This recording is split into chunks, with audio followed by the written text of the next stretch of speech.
है कौम की, तो कौम पे लुटाए जब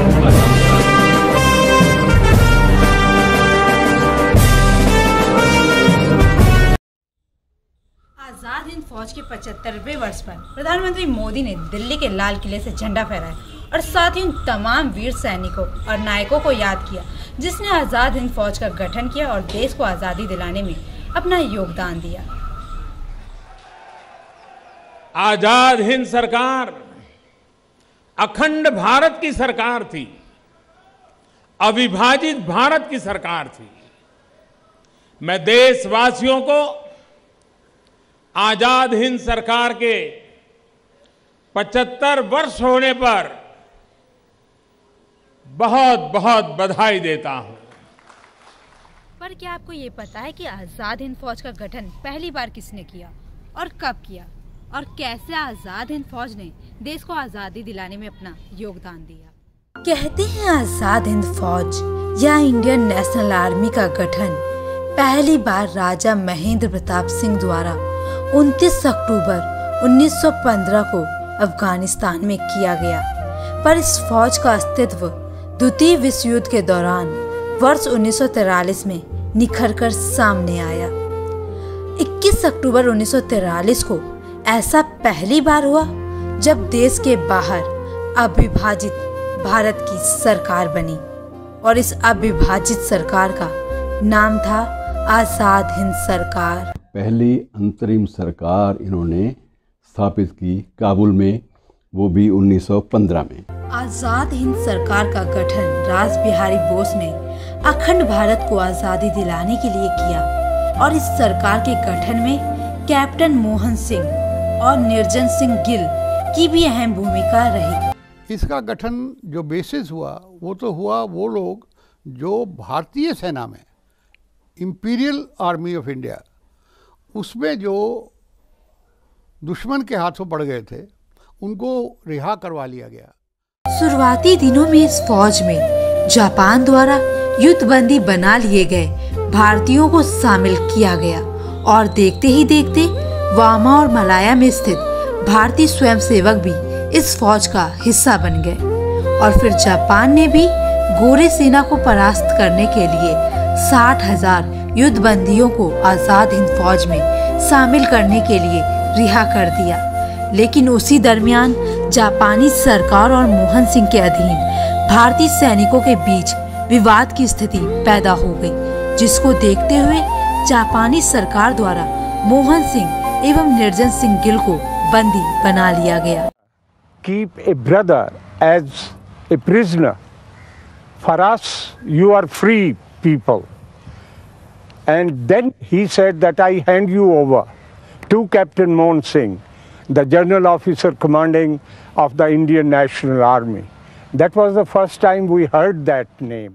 ये वो समय था जब आज़ाद हिंद फौज के दूसरे चरण की शुरुआत या यूं कह ले आज़ाद हिंद फौज को उसका नायक मिलने वाला था। Of all the Indians from so many countries.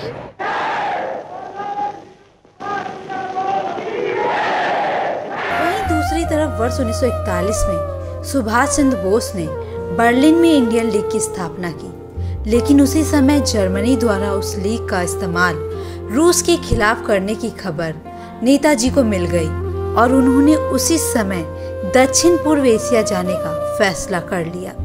और उसी के एक वर्ष बाद नेताजी जर्मनी पनडुब्बी की मदद से जापान के कब्जा किए देश सिंगापुर पहुंचे। सिंगापुर पहुंचते ही जून 1943 को नेताजी ने रेडियो प्रसारण के जरिए ये ऐलान कर दिया कि अंग्रेजों से ये आशा करना छोड़ देना चाहिए कि वे हमारा साम्राज्य इतनी आसानी से छोड़ देंगे। इसके लिए हमें निरंतर देश में और देश के बाहर संघर्ष करना पड़ेगा। ये अंग्रेज कौम है, इसकी हिस्ट्री पढ़ो। ये एक इंपीरियलिस्ट और कैपिटलिस्ट गवर्नमेंट है। ये हिंदुस्तान को आज़ादी कभी नहीं देगी। जिस तरह से आप मांग रहे हैं ये आज़ादी नहीं देने वाले हैं।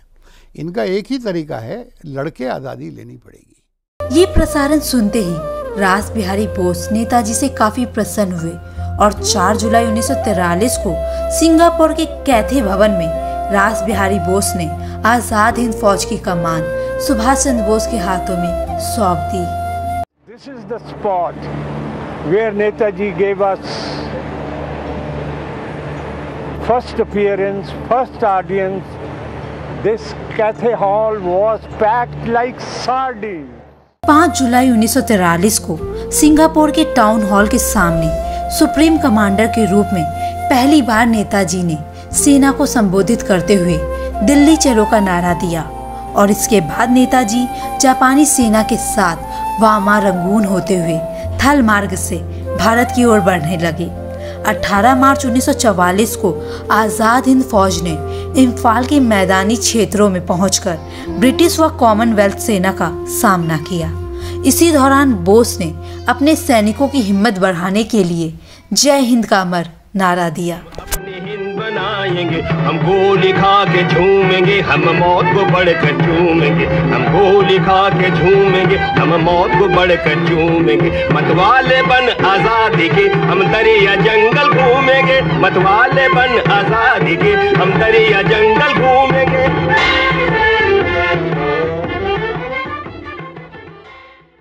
21 अक्टूबर 1943 में सुभाष चंद्र बोस ने आजाद हिंद फौज के मुख्य सेनापति के पद से सिंगापुर में स्वतंत्र भारत की अस्थायी सरकार की स्थापना की और फिर नेताजी की इस सरकार को न सिर्फ सिंगापुर ने बल्कि जर्मनी, जापान, फिलीपींस, कोरिया, चीन, इटली, मोनास्को और आयरलैंड ने भी मान्यता दी। आजाद हिंद फौज में न केवल पुरुषों ने बल्कि वीर महिलाओं ने भी हिस्सा लिया और इस महिलाओं की टुकड़ी को नेताजी ने रानी झांसी रेजिमेंट का नाम दिया और इस महिला रेजिमेंट की कमान नेताजी ने लक्ष्मी स्वामीनाथन को सौंप दी। People may think I'm a cruel man. I'm still not satisfied. I want women also to join the regiment and form a regiment of their own because they form half the population, and unless they also fight for the freedom of the country, they can't expect to get their rights after freedom. So women also must join. धीरे धीरे आजाद हिंद फौज का परचम आसमान छू रहा था और इसी को देखते हुए जापान ने अंडमान व निकोबार द्वीप आजाद हिंद सरकार को सौंप दिया। नेताजी ने उन द्वीपों का नामांकन किया और अंडमान को शहीद द्वीप और निकोबार को राजस्व द्वीप का नाम दिया।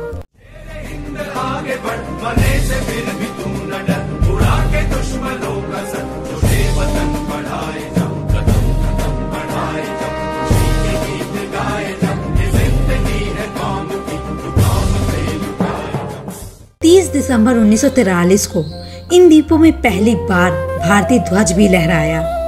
4 फरवरी 1944 को एक बार फिर आजाद हिंद फौज ने अंग्रेजों पर आक्रमण कर कोहिमा और पलेर प्रदेशों को अंग्रेजी हुकूमत से आजाद करा लिया। इसी को देखते हुए 6 जुलाई 1944 को रंगून से महात्मा गांधी ने रेडियो प्रसारण के जरिए आजाद हिंद फौज को उनकी जीत के लिए शुभकामनाएं दी। और वहाँ से ये लड़ते हुए रंगून होते हुए और भारत की सीमा में आए।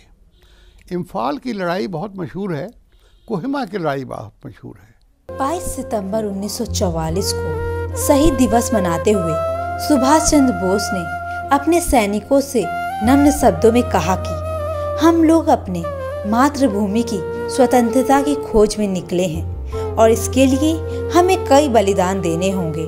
इसलिए तुम मुझे खून दो, मैं तुम्हें आज़ादी दूंगा, क्योंकि यही आज़ादी की कीमत है और स्वतंत्रता की देवी की यही मांग है। I do not know how many of us who are going to participate in the coming battle will survive to see India free.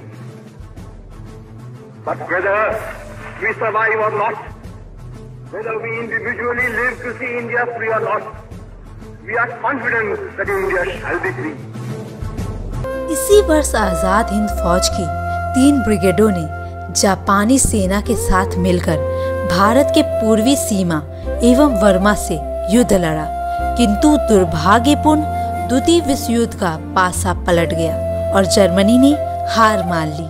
और इसी दरमियान 6 अगस्त और 9 अगस्त 1945 को अमेरिका ने जापान के 2 शहर हिरोशिमा और नागासाकी पर परमाणु हमला कर दिया, जिसकी वजह से जापान को भी घुटने टेकने पड़े।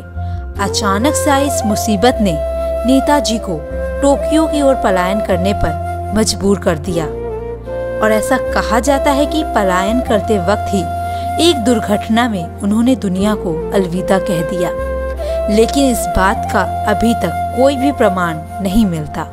The first was a shock. After all, when you suddenly hear the news of the death of a very near one, you are shocked. You are deeply grieved.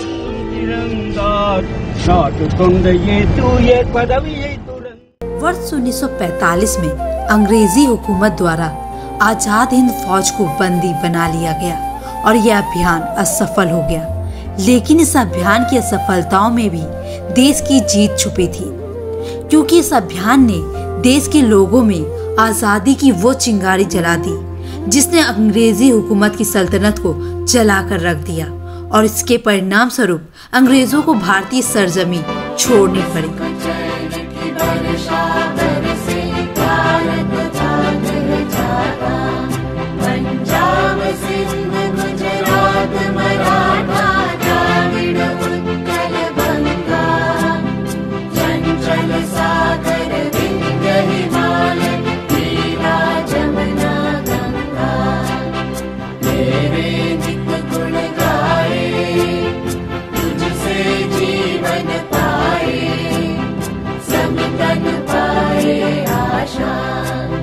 सूरज बनकर जग पर चमके